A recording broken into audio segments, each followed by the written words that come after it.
draw it. They're your problems, too. Yeah, but it's not his job alone. It's your planet, too.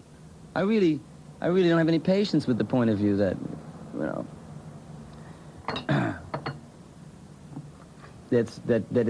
I don't, you know, like I can't think that way. I never have. Generally, when somebody says, I don't know what to do, I can't make a difference, I'm just one person, that's really a person who has not investigated what they can do. And the river opens for the righteous, and the river opens for the righteous, and the river opens for the righteous, and the river opens for the righteous, and the river opens for the righteous someday.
Someone I still love, but who is no longer with us, Marvin Gaye.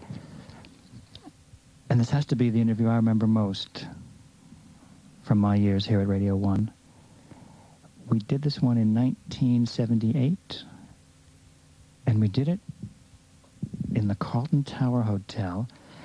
Marvin received us in a white robe, munching peanuts almost throughout, clearly on some sort of different level than we were, but nonetheless willing to talk about everything.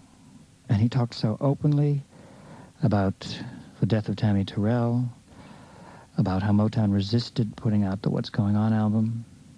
I'll never forget it. He talked about anything I asked, even Sammy Davis Jr. Before the release of What's Going On, did you in fact get instructions to prepare material for Sammy Davis Jr.? Where do you get this information? I often wonder if Sammy knew that I wrote him an album. It's still in my trunk. It's a beautiful album. They're all original songs. And there's some of the songs I told you that I was capable of writing. And I had a great deal of respect for Sammy at the time. And when Sammy was supposed to sign with Motown, I went to Barry and I asked Barry if I might write an album for Sammy Davis. And I wrote a song called, what was the title? Thank God for my wonderful life, for my wonderful life. And we wrote, and the lyric, if I could think of the lyrics, I would do it for you now, and I think you would find it really is Sammy, and I can think of the lyric if I had a little time. It's been years now. And it's still in my suitcase, and it's a beautiful song. Oh, when I think of my wonderful life, I thank God for my wonderful life. So after 2 years in which you hadn't had anything really going, because you're doing other things, you came out with What's Going On. How long was that in the creative process? A couple months. I don't know. I'm sure about a couple of months, but time, I wasn't thinking about time. However long it took. And I was just relaxing. I was incensed. And I was incensed, so I wrote and I produced. Incensed by what? The war. My brother was in the war at the time. And the world problems and conditions. But I wanted to write an album that could be translated into any language and it would still hold its meaning and not be particularly an ethnic statement, you know, that other nations or people couldn't get into and that sort of thing. Well, it took a little time to think about that. philosophically, you know, because I was much more incensed, and I wanted to write stinging things and do music that would really make people say, wow, he's after us, and maybe incense them also. But something wouldn't let me do that. It was a very divine project, and God guided me all the way. I don't remember a great deal about it. I can't. I was sort of in a sphere or a dimension or enwrapped in something, and I don't have a great deal of recollection about the project. Mother, mother, there's too many of you crying. Brother, brother, brother.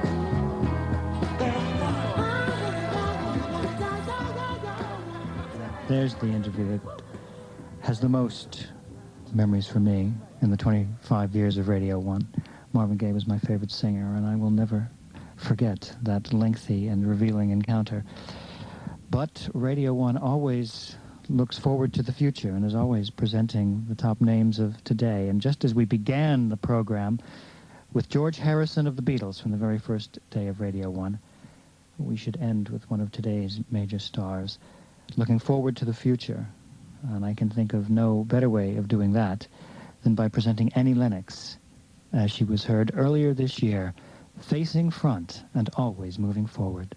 Perhaps the notion of a woman at my age making music with a sense of dignity and still, you know, pursuing it and feeling that there's more to be said is something new. And if I can make a kind of headway in that area, perhaps more women will follow.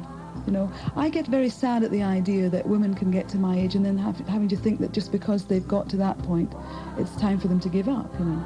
I don't see why it should be. I want to keep making music as long as I think it's important to me. And I'll have to kind of invent a way of doing it. How many times do I have to try to tell you that I'm sorry for the things I've done?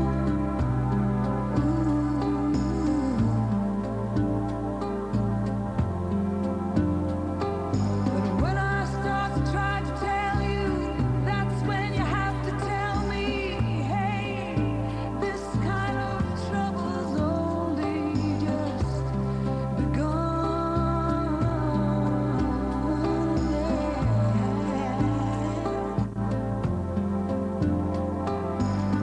I tell myself too many times, why don't you ever learn to keep your big mouth shut? That's why it hurts so bad to hear the words that keep on falling from your mouth. Falling from your mouth. Falling from your mouth. Tell me why.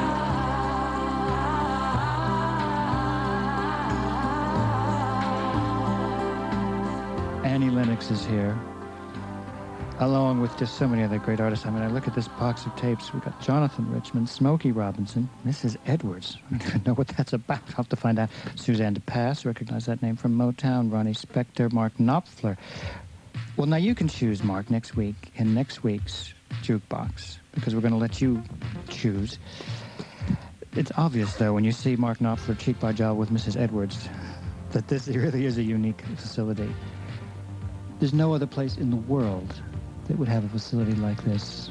Most radio stations don't bother to either interview great artists at length or interview lesser but still interesting artists at all. And it does make you proud to be a part of this. Next week, you can be a part of this in the Archive Jukebox as we give you the choice to vote for the interviews you want to hear. Voice your choice of the voice next week on 1FM.